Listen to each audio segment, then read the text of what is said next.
cela, que le président de la République c'est un respectueux des textes. Automatiquement, il va respecter l'article 70 de la Constitution. L'article 78 de la Constitution. Mais actuellement, on a un système à pièce contraire. Nous allons vous donner les réalisations à chaque délai. Kabila est incapable de relever les défis de ce pays, mais avec d'autres informations, son dauphin, s'il y aura les élections 2021, c'est Martin Fayoulou. UDP, c'est FIFA. C'est l'une des raisons que vous voyez Zoé est en train de réhabiliter la province de Tanganyika. Parce qu'il faut se poser des questions. Kabila était président de la République à l'époque. Pourquoi va réhabiliter qui Tanganyika? On a retrouvé qui gère ADF Nagata Tanganyika. Tous in Rwanda. IDP c'est vivre. C'est là où on a dit oui aux élections mais prioritaires. C'est pour cela les députés restant derrière Joseph Kabila. Ils sont en train d'intoxiquer les députés qui sont dans l'union sacrée. Mais il y a quand même une déclaration des députés. Tout le monde les députés l'union sacrée dans le Biboye. Après la sortie du gouvernement, nous allons encore renouveler notre confiance vis-à-vis du président de la République. À l'objet, nous allons entamer des processus pour revoir tous les lois qui protégeaient l'ancien président Joseph Kabila. C'est l'une des raisons, vous avez vu le chef de l'État faire aussi les 9 juges de la Cour constitutionnelle. Tout le monde le battait. N'oublions pas que la Cour constitutionnelle a le pouvoir d'invalider ou soit d'invalider le président de la République. C'est là où s'est reposé la contrainte du Joseph Kabila. Mais comme notre pouvoir c'est un pouvoir divin, on va dire qu'il nous dit qu'à la Belgique, parce que la Cour constitutionnelle, Baza actuellement a posé intérimaire. Mais dans les 9 juges, il faut pas que les tirages sortent. C'est sa première président de la Cour constitutionnelle. Tout l'année aux Alanani, dans le bâté, Kalouba. IDP c'est viva. Le professeur Kalouba, qui n'a posé à Kamere. Non, mais c'est Kamere, soit calme. Vous avez fait un détournement intellectuel. Nous allons mollo pour vous démontrer. UDP c'est viva. Alors, c'est pour la première fois depuis la sélection de notre pays à l'indépendance. Tout le monde a maman la carte à Cour constitutionnelle. UDP c'est viva. Dans la nomination, on va côté économique. C'est là où les gens ne comprenaient pas. Parce que la constitution de la République demandait la représentativité des femmes dans des institutions. Mais c'est par la volonté du président de la République. Parce que le 30% de représentativité, le gouvernement ça n'a jamais respecté quand Kabila est au pouvoir. Et puis la justice congolaise est en train de menacer afin que siège PPAD, la Société nationale chemin de fer. Parce à l'époque, avec une dette de 18 millions de dollars. IDP c'est vivre. C'est pour cela qu'il faut mieux un état de droit. Parce que dans un état de droit, tout le monde est censé de respecter les textes. L'état de droit est plus dur que la dictature. Dans la dictature, tu peux être pardonné. Mais dans un état de droit, dès lors que tu as ma bonne colonne, la caisse de l'État, c'est pour cela qu'on a souhaité joyeux anniversaire pour un voleur jusqu'au bout. Vital Kamé. Il c'est viva. Lui, c'est le colonel Ali. Mandat n'a plus ce que Banamukolo va investir le programme à Samalouko dans le Parlement. Parce que tiens, tu sais que dans Moulouma et Sarabiso, nous allons faire la transition Sakaha. Aujourd'hui, il y a des gens qui nous demandent des questions que non, tu sais qu'il y a des salles de l'autre côté. Mais nous avons déboulonné le système politique à Joseph Kabila. Sans les fichiers de sang. On demande Martin Fayoulou, surtout Congo, avant qu'il y ait une élection.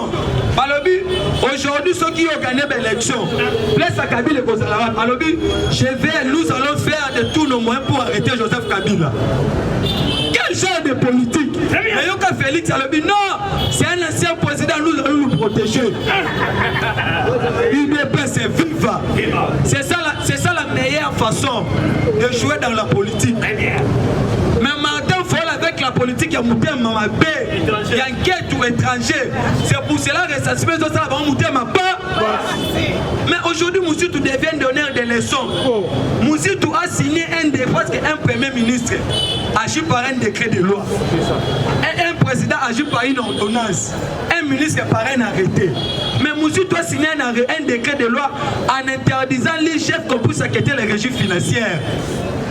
C'était une intention pour faciliter la magouille financière. Mais aujourd'hui, Fachi au pouvoir, l'UG fait ressusciter. La justice devient indépendante. UDPS est vive.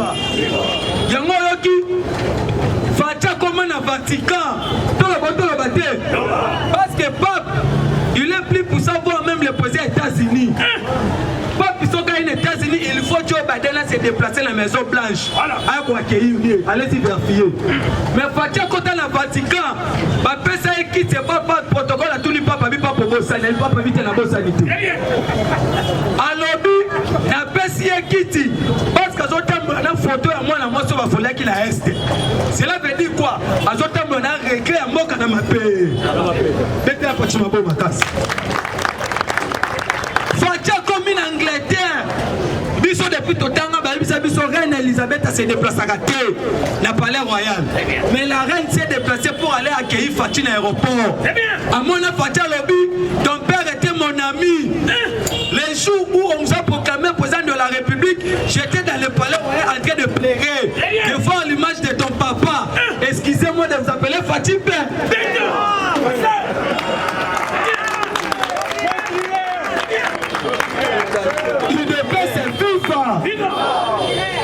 Alors, qu'est-ce qui est fait que tu pousses que les chouchous du monde, comme on a fait jouer la photo quand on a fait selfie. Babeta plus de 40 quelques coups de canon la Maison Blanche. Fatia comme il a servi à mener la maison militaire. C'est là où on voit la grandeur des présidents de la République. UDPS est vive.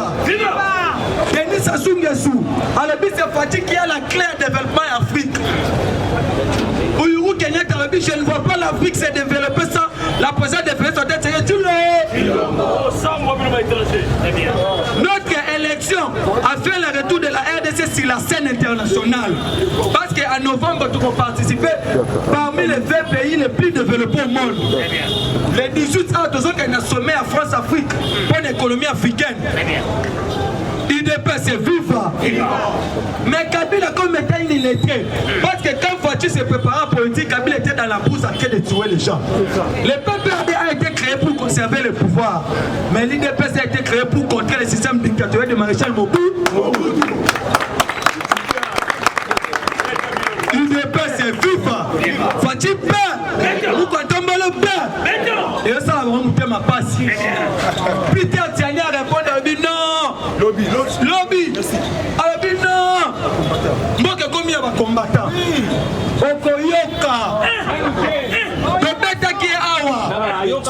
Toyebisa qui est. Il faut avoir la maîtrise. Il y a droit administratif. Tout le monde qui sont à la présidence, ce ne sont pas les conseillers du président de la République. Il y a des structures attachées à la présidence de la République pour accompagner l'efficacité et l'action du président de la République. C'est une façon d'intoxiquer, de diaboliser la population congolaise vis-à-vis du président de la République.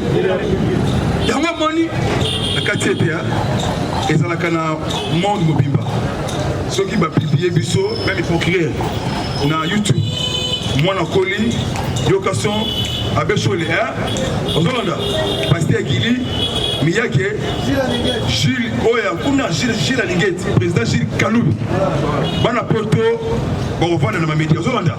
Donc ba vrai communicateur. On l'attaquer. Mais bon là il passe mon côté. Ozolanda. Binotou parole mort encore. Yangwana do battre la bateau au Barça Msala pour la nation Congo congolaise. Pour créer niata biloko to ma président va kuluto to la dina Msala o. UDPS est viva. Mais tu vas comprendre que Kabila avait bloqué le pays dans le chiquet diplomatique et puis politique. Mais on vous demande que Fatia beaucoup voyager, il nous a ramené quoi aujourd'hui, il y a la coopération économique avec les Fonds monétaires internationaux, avec la Banque africaine de développement. la Banque mondiale, on vient de nous financer 500 millions de dollars pour un projet d'emploi dans ma modèle de route. Soit-il bien?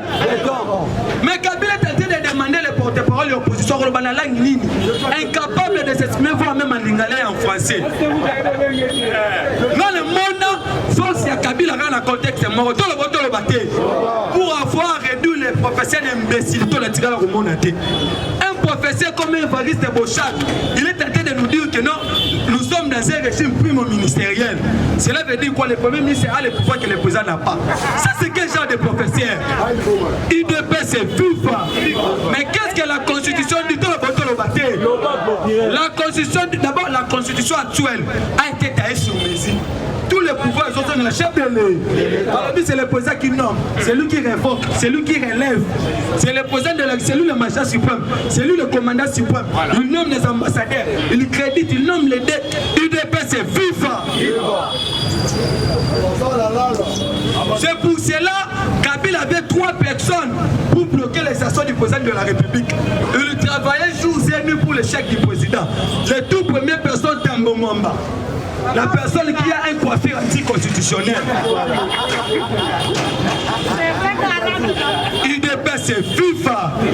C'est Tambo Mwamba qui a tiré Katumba Mwake. Parce que Steve Mika Yaloba, Kabila, ceux qui a fait sur mission, ceux qui ont réussi à aux postes. L'une des raisons qu'on a nommé Matata Mpono premier ministre après avoir éliminé Katumba Mwake. IDP, c'est FIFA. John Numbi, inspecteur de la police, on a fait le double assassinat chez Béa, inspecteur de la FARDC. IDP, c'est FIFA. Pièce contraire.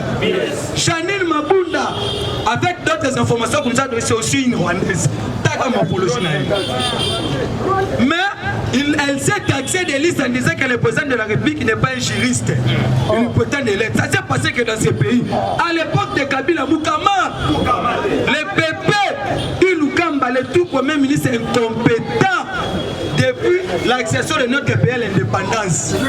Parce que l'ancien premier ministre Bouloulou, du maréchal Mobutu, avec le marché, il avait démissionné. Le lot continue l'histoire en Boka.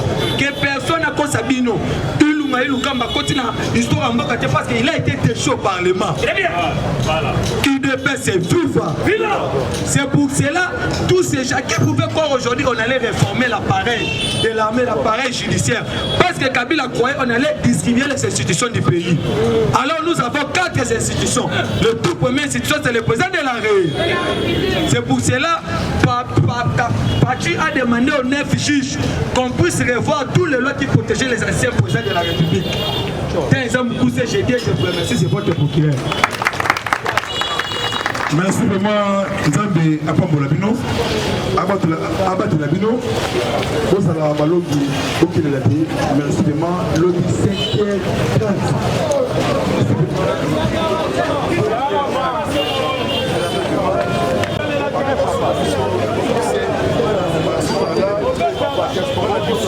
Na itandi ya monde vraiment Rabino mingi vraiment Nzambe Abat Labino, Nzambe vraiment Abat Labino vraiment pour investir dans beaucoup Labino pour créer des entreprises engager dans Labino vraiment comment pour l'ingofone école au Congo boyo kate bioka yoka ils sont tout derrière chef de l'État président de la République donc voilà mokoti ya Congo mwana ya mboka otoyebi tata na mama bandeko na ngai boka tribalisme moko pour la nation congolaise union fait la force unité nationale Mokongo Mouchwaili Mouba Mungala Beto Laber Aberto la sanité na Bayombe Congo central Bayombe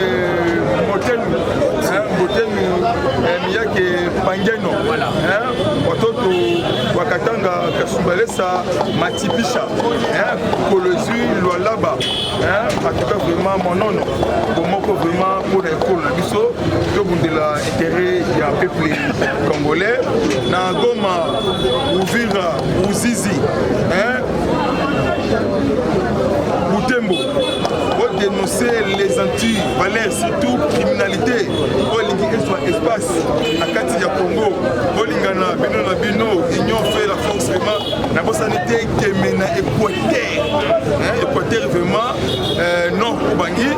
En tout cas, le président Mia qui a travaillé, on a procuré la vie au qualité de la Moninga, parce que l'intérêt général, première institution Yamboka, chef de l'État, c'était du Fatimeton là, la lumière. À ça fait arbitrer. Donc, un peu de patience, flash, fumée, flash. On a sorti énormément. Mon numéro, c'est WhatsApp, plus 243, on a 7, 360, 50, 14, on a dit bien que vous voyez, la festival, on répète, après ça, il y a des cas ciblés. Moi, j'ai mis une édition de Maman Paulina dans les États-Unis, même il y a Paris, même partie qui a vu la France, vous allez vraiment, en tout cas, de Paolo tous les Bundes Allemagne. Merci beaucoup, Banso Balangibiso. Merci pour le président.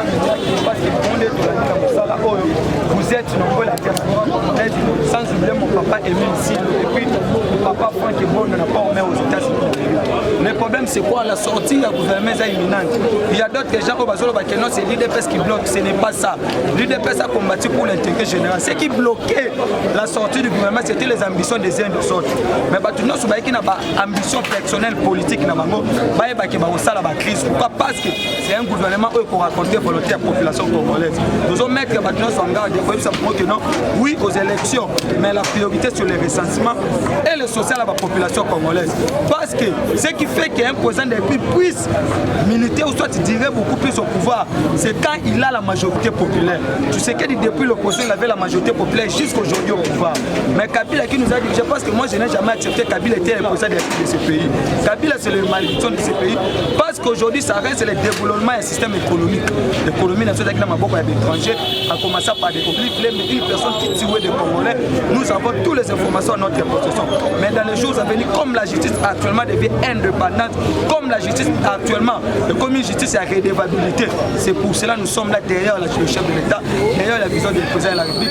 Pourquoi? Parce qu'il a la volonté politique, il incarne tous les valeurs républicaines, patriotiques, nationalistes et puis chrétiennes. C'est un président de la République. Parmi les prophéties, il y a Simon Kimbangu, c'est le 5e président comme Mamboka dans le développement. Aujourd'hui, le pays n'est pas du tout catholique. Soutenons le président de la République. Aimons le Congo, c'est notre frère, c'est notre sang.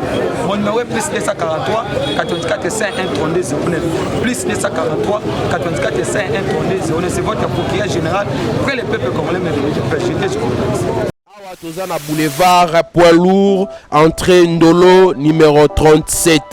Awa tozoteka ba produits alimentaires en gros et en détail. Na prix à le peuple d'abord, maison les greniers, prix à moins cher, Fachi Béton, Tolia, Totonda. Bana Congo, bana Mikili, monde entier mobimba, ba oyo balinga kolanda yo kason. Tala mokili moni, ozo kate moins loko ezali. Donc chez papa Laurent na maison les greniers na mama na nous, okokoma wana so komi, okomona ba prix oya ba biloko même niveau ya Bruxelles. Donc produit wana ezaka toujours na Bruxelles pour en désordre. Kende kuna yo moko misoneza témoin. Ko vanda te pour ça na pembeni, oko vivre qui vivra verra. Tango kokoma yo ko comprendre que te masole za lindenge nini. Kolia kotonda nyata borto Fachibe.